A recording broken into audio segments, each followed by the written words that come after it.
Man, this is so exciting to be here with you guys at Adweek. You guys definitely made the right decision. I know you guys are here to see Gary. We just happened to force you to watch all the stuff in between. I apologize about that. So yes, this is a 4-hour commercial for Brand New. Now, Karen kind of talked a little bit about the journey that we've been on for the last 2 years. This is one of the events that I am the most passionate about. Karen and I talked 2 years ago, and she said, what kind of event would you do? Actually, it was Bant Breen, who you're going to hear from, founder of Canary. We were all talking. I said, look, I go to so many of these things, but for me, what I would love to see is something that actually helps to change people's lives, something that actually helps to transform people's careers. We can sit and we can listen to people on stage talk about the great work they've done in the industry, and there's a lot of value in that, and I've done a lot of that. But I think very rarely do we take time to actually think about our own careers, what our own personal journey needs to look like, what our own growth is. And I say this a lot. People are more deliberate about the brands they market, the businesses they work for, and the services they sell than they are about their own careers. And so that's what we've tried to do here at Brand New. I'm going to take you through a quick little presentation that kind of sets up where I think the world is at today. And then I'm going to tell you towards the end what to expect and what to see and why this is such an exciting event for me. So the very first time I presented this, called Talent Was the New Black, for me, I thought it was kitschy, and the whole idea here was to say, you know, the new nouveau riche is let's focus on our people, let's actually invest in our talent. And somebody said, wait a second, talent is black? I said, no, of course I'm not going to stand up on stage and put a slide up that says talent is black. I would never do that to you. So what we're going to hear today is a story about growth. And it's going to be a story about both professional but also personal growth. How do you grow as a professional and personally grow? Just to tell you my story, it's pretty simple. Some of you know this. I started off in the agency side.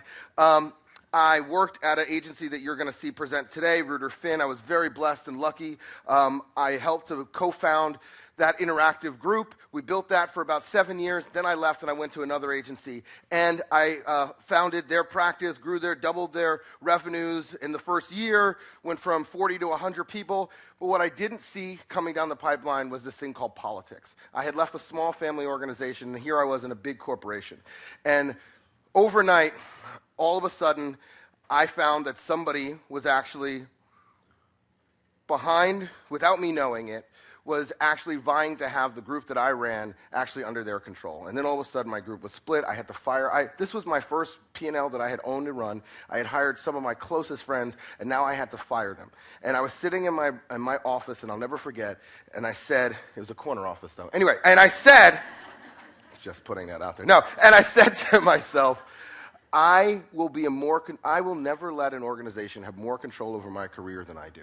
And from that moment on, I kind of began to look and learn and figure out what was the journey that would allow me to actually take hold and manage my career versus having it managed for me. And that's what I think we all have to think about. And so today is going to be a story about growth. And what's interesting is that talent, according to Bain, by 2030 will be the largest determinant of growth of an organization. Bigger than energy, bigger than trade, bigger than big data, bigger than infrastructure. It will be the largest determinant of growth. But what's interesting and unique is that there's 2 areas where it allows talent to grow historically. Is one, when technology changes and there's new opportunity, new skill sets to be learned, and also when there's a shifting dynamic in terms of what consumers and customers want. And so what's interesting is that in every single time technology has changed, there's always, so the Industrial Revolution, there's always been some type of training and classes to help build that new skill set. In fact, when the Industrial Revolution came about, things like the Navy Electrical School popped up to teach people how to use this new mechanical age. I know this because I was part of this early class.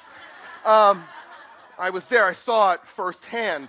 And then when the business world changed, I was there as well in some of these early days, so I've witnessed this from experience. Then when the world moved into media, a whole new class of training in schools popped up. Then when we moved over to leverage buyouts, a world that created the new Gordon Geckos emerged. But now we're into a world where entrepreneurship, intrapreneurship, both being an entrepreneur inside of an organization or being an entrepreneur outside of an organization are shaping the new economies. And the question becomes, who's going to train that? And it's not, we don't have an answer yet. And I will tell you, the sad thing is that the organizations that we thought that were supposed to be the institutions that train the next generation of leaderships are actually failing. leaders right now. So less than 1% of the course descriptions still to this day of the top 100 business schools use the word mobile, emerging, or digital technology. So we're not even training the next generation of leaders in the space that actually really matters. I remember in one of my previous worlds, I was at an organization and the CMO said, you know what, we want to do marketing training. We're taking 100 marketers to this place in Chicago.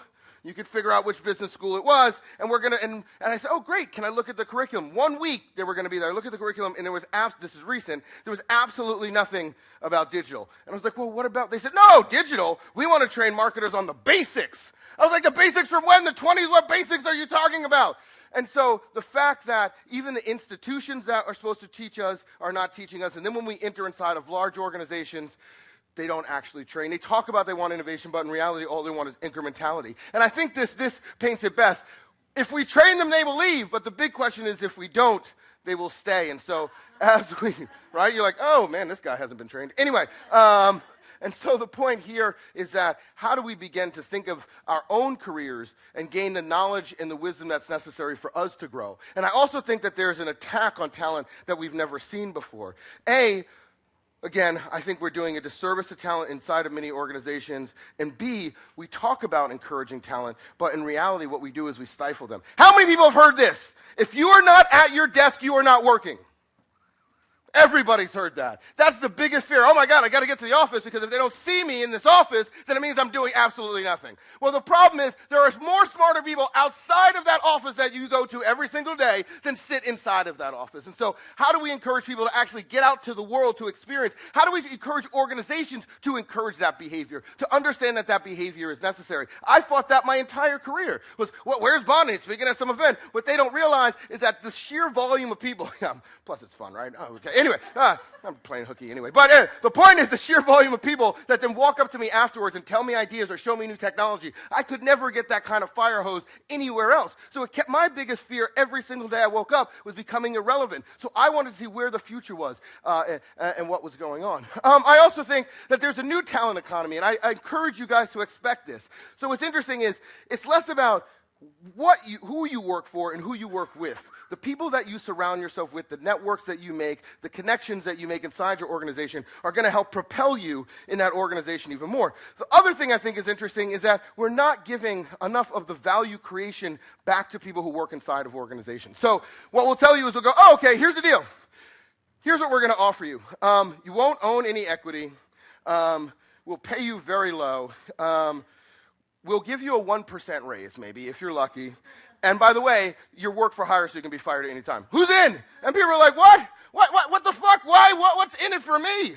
Why would I ever do this? And so I think, the mindset of organizations, the mindset of organizations need to change dramatically. I also think that one of the things that we have to be very cognizant of is this weird perception that change agents are the future of organizations. How many people have heard, we just need a change agent. Just get me one change agent. Find me a magician who can pull a rabbit out of the hat and change my entire organization. That's all it's going to take. Find me a change agent. Well, the reality is the organizations that transform the world are all change agents. They're filled, every single senior leader is a change agent. If you think about the ranks of Facebook, the ranks of Google, the ranks of Apple, all of the talent there believe that they're change agents. So, I would implore you, how do you make sure that you continue to believe that every single one of you is a change agent? And then if you shape organizations or shape teams, make sure that you shape them with every single person being a change agent.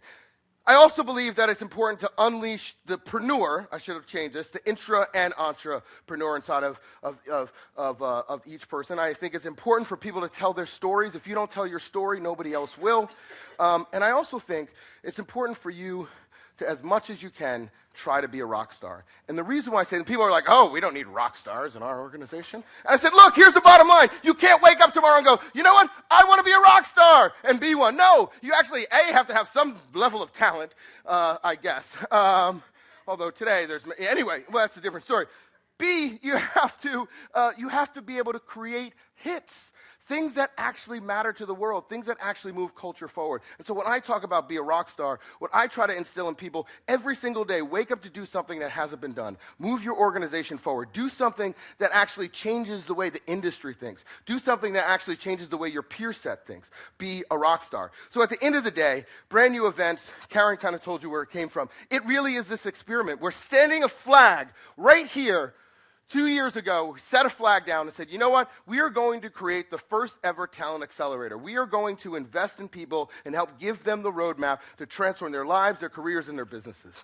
And it came from two simple observations. One, people are more deliberate about growing their brands than they are their careers. And two, and this is important if you work inside of an organization and if you work on your own, but high potentials tend to fly through the organization really fast, and then they hit a ceiling. And they hit a ceiling because they run up against every other single high potential. And what they don't realize is what got you to where you are today is not going to be what gets you to where you are tomorrow. And so what we try to do is assess, where are you at in your career? What are the skill sets, the next level of skill sets that are needed? Do you understand realistically what the organization expects of you and what the scorecard is, and are you delivering against that?